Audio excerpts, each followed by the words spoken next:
과연 신도!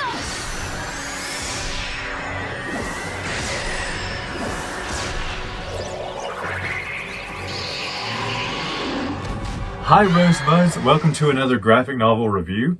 I am Daniel Dorn, and today we're going to talk about Teen Titans Raven. So this I had a few thoughts about, and overall I'd probably give it about 3 out of 5 stars, but I just wanted to talk a little bit about why that is. So it looks like this is the first and the start of a new Teen Titans graphic novel series. And at the end, there's actually a sneak preview of Beast Boy, which is going to be the next one. And I'm not entirely sure when that will release, but back to my thoughts on this. So it all begins with Raven having a car crash with her adopted mom. And she is pulled off the scene by a stretcher, and one of the coroners find a card that says Raven Roth, which is her, it's kind of like, it's not her like name, but it's one of the multiple versions of her name, if that makes sense. So anyways, she goes to her adopted mother's sister's house. She meets Max. And they start to go to school together and different things, and it's really nice, and she's trying to find out more about her past because she has really bad amnesia. And so all of that happens, and they start to go to school, and then Raven starts to realize she's got some pretty interesting powers, and she ends up using like a force choke kind of technique on the girl that she doesn't like after actually making her trip in the classroom. So it's actually kind of funny seeing what happens there, and she's like just looking at her and then bad things happen, and then she's like, oh my gosh, did I do that? And it's like, yeah, you did. So when she goes to bed, she's been having these really bad dreams. There's this big red man who's been harassing her at night. It's very sad. So she then goes to school again. She meets this Beast Boy that, the same thing happened to boy, and he's everything, and oh, he's so nice. And then she runs away from a candy bar and all this other stuff. So then, she starts to talk to the adopted aunt, who is Max's mom. So her aunt is also a fortune teller, and she tells her fortune, and it turns out that the cards match what she's been going through and what she's been dealing with. And she tries to find a way to fight back the evil red man who's been harassing her in her sleep. So anyways, she starts to learn a little bit more about her past through that, and then she meets her boyfriend again, and then they hang out and all this other stuff. There's another guy who starts stalking them, that they realize that they're being followed, they're being tracked, and in the end, Max saves the day. I know that's a little bad for a summary without giving too much away, but the biggest thing about this is really just my thoughts toward it. So, I like Teen Titans. I like Raven. But it is literally Teen Titans. Raven is the name of the novel. And Kami Garcia was given permission by Marv Wolfman, the creator of Raven, to actually take the story and put it in a direction that makes it different, which I could understand because, we don't want a rehash of every story we've heard in the comic book world. The only problem with that is it drifted from being a Raven story at all. And there's actually a letter that Kami has in the book that says, about her, she got Marv Wolfman's permission and all. And I realized that, yeah, that's great and all, but it just doesn't feel like a Raven story. And in the end, it turns out that Raven had like a power burst to defeat the evil red man, who actually turned out to be Trigon. For those of you who don't know, Raven is a very very interesting character. She is the daughter of a witch and this world's Satan. And so she is the embodiment of the struggle between being 100% evil and 100% good. She has a pretty interesting character dynamic. So when she has been taken, and we know her story from Teen Titans, like the original Teen Titans. I don't like the inclusion of an external family to give her more character development that actually holds her back and gives more to another character.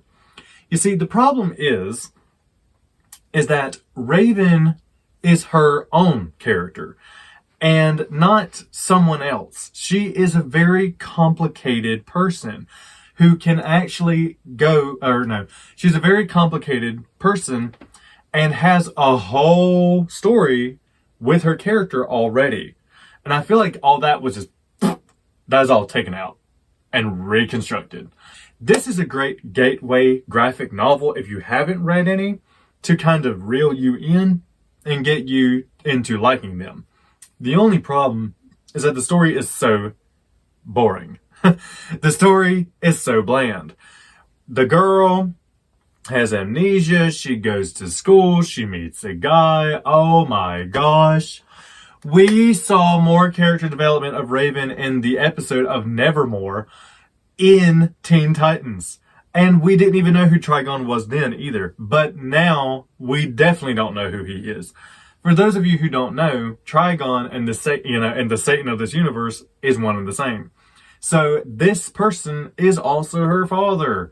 And that's why he has such easy access to her. And I just feel like all that was left. It's like, whoa. Hold up.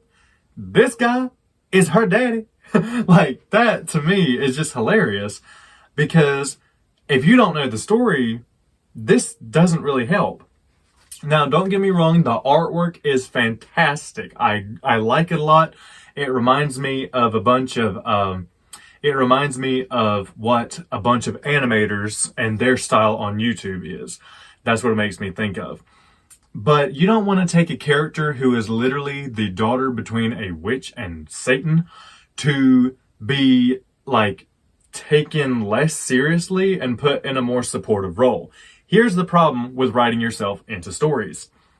So I get what Kami Garcia was doing. Marv Wolfman said that she could do the story in a different direction, and she has the letter of permission, made that mention in the book itself. And she talks about how much she loved Wonder Woman and looked up to her and all this stuff. She wrote herself into the story through Max's character.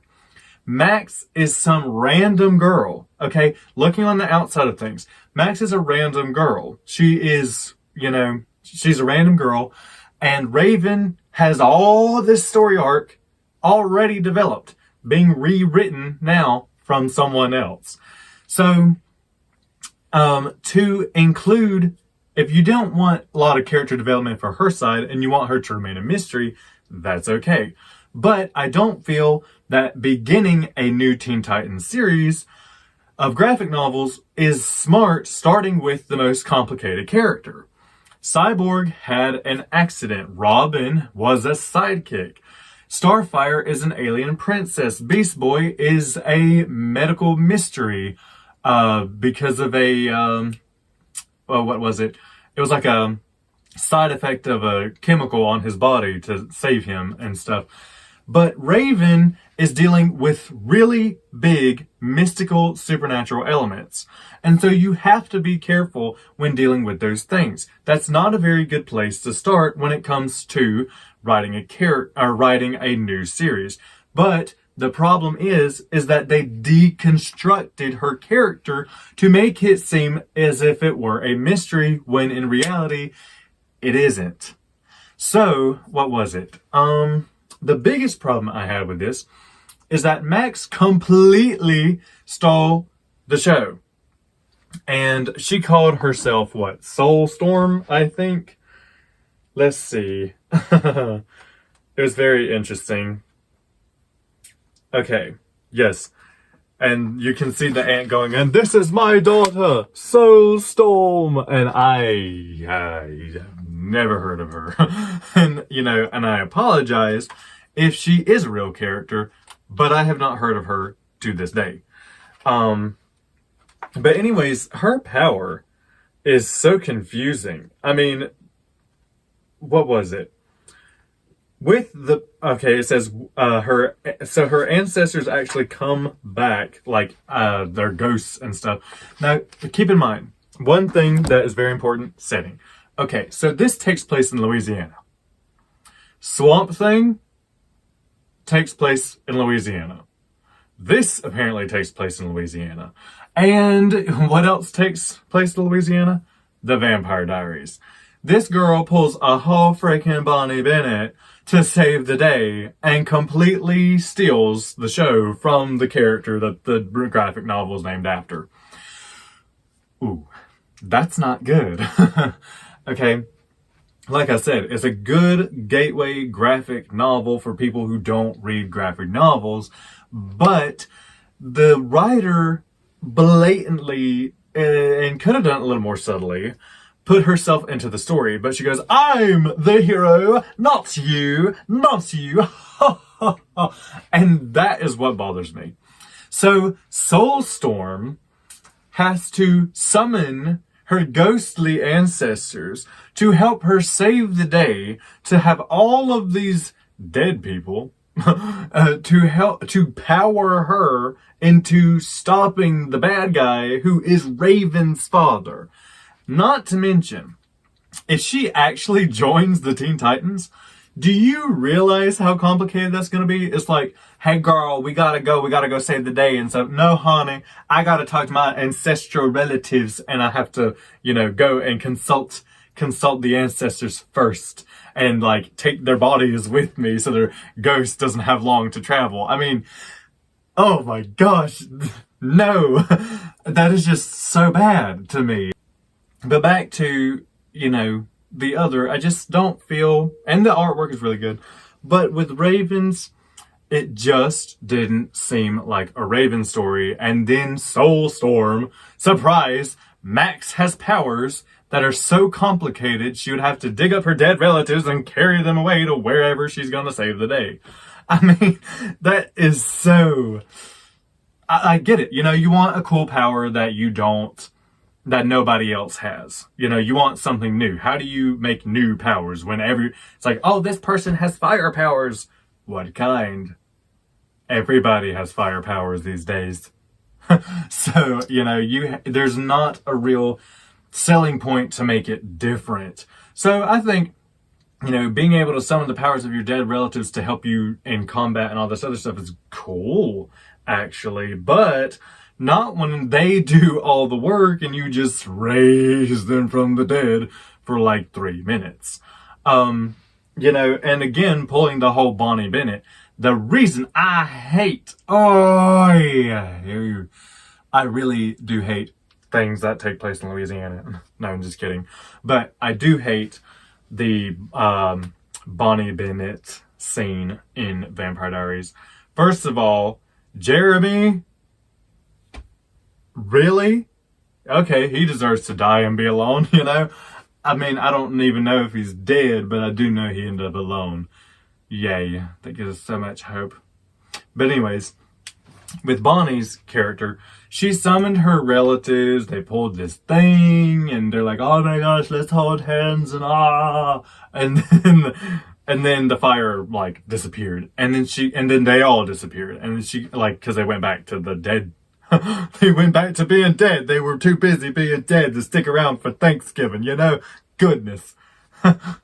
But, so then she was like, and I hate this line. She goes, I did it. And then passes out.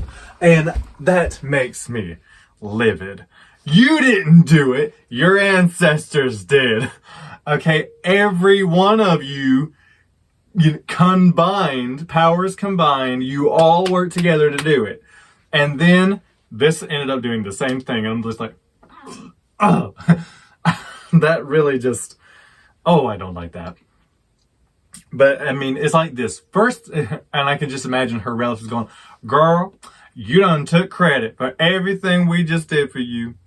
And you're so ungrateful, you know, and then undo it, undo everything they just helped with and stuff. I mean, you don't say, I mean, don't be disrespecting your ancestors, kids, okay? If you summon your ancestors to help you combat any situation in life, first of all, I would love to see that. And secondly, do not take all the credit. Don't just say, I did it, and, you know, move on, because that's not what happened. Okay? I find that very obnoxious. I found that very obnoxious, that she just said, I did it, and all. And then with, you know, Max coming and be like, Soulstorm, oh, and it's like, who are you? And I mean, I get where you're coming from. You know, you want, you know, women to feel empowered, and, you know, you want young girls to grow up and have a good role model and stuff. But Raven's strong enough on her own. That's what she's trying to find out. She's the main character, not Max. Okay? And, you know, to me, it's more important that Raven has the character development when the book is under her name. Because, again, I say, it did not feel like a Raven story. For the second half of this video, please click on the link provided. And please remember to like, comment, subscribe, and share our videos.